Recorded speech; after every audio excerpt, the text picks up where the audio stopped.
Hi, this is Dclutter. Today we're going to be working on this 12-inch double sawtooth star. There's a free pattern in the description. I'm calling it doubled because there's two sawtooth stars in this block. There's one in the middle and the one on the outside. We're going to start off, we have 4 A pieces, 1 B piece, 4 C pieces for the points. This is going to be the color for the points. 4 D pieces, which are very small. 1 E piece. 4 F pieces for this star point, which is going to be this color. And then the middle, which is going to be the same as the outside star points. We're going to start with making our flying geese blocks, and we're going to make the big one and also the small ones. So these are the points, and this is the background for the flying geese blocks. I have marked a diagonal line on all of the point blocks, which is the 4-inch squares. They're all the measurements are in the pattern. Just download the pattern in the link in the description. So I drew a line from one corner to the other corner.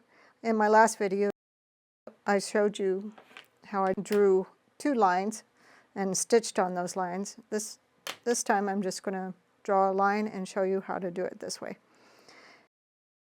So we're going to place these in the corner, just same as we did with the last one. And then we're going to sew a 1/4 inch from each side of the diagonal line. And the same with this. Place 2 of them in the corner. And sew a 1/4 inch from the line. I have my 2 partial flying geese done, and I'm going to go ahead and cut those apart.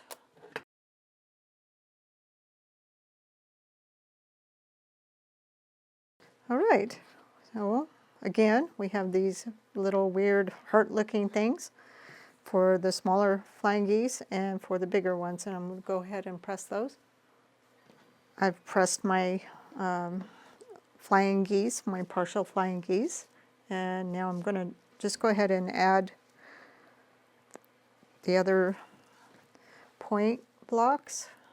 I guess that's what you would call those, to each one, and sew a 1/4 inch from the line on each side of these also. 1/4 inch on this side, 1/4 inch on this side, again on both of them. I have these sewn, so I have sewn on each side of the line on both of these. And we're going to go ahead and cut them apart.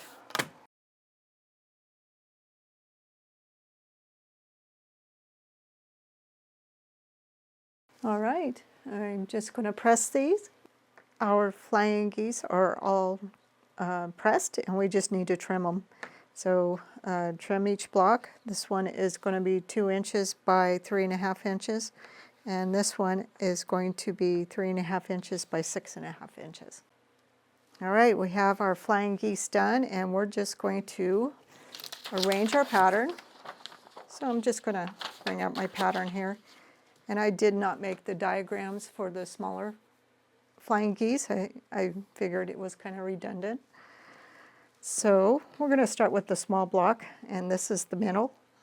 And we put the little guys over here, our little flying geese. And don't let these little guys intimidate you. And then we'll put our little accent squares. And then we're going to make that block. And once we get that one done, we'll make the outer block. And this is what it's going to look like. So the first thing I'm going to do is I'm going to make this inner block before I do anything else. So I'm going to sew this row together, this row, and then this row, and then press it, and then sew all the rows together. I have the inside of my block done. The smaller the block, the harder it is to get it perfect. I think it looks pretty good, but we're going to go ahead and sew this row, and sew this row, and sew this row. I have sewn my rows together, and this time I pressed the middle to the outside because there's so many seams here. It wants to fall that away, so I pressed it to the outside and I pressed these to the inside so that we can nest our seams together. So I'm going to go ahead and sew these together. Here's the finished block. I think it looks beautiful. What do you guys think?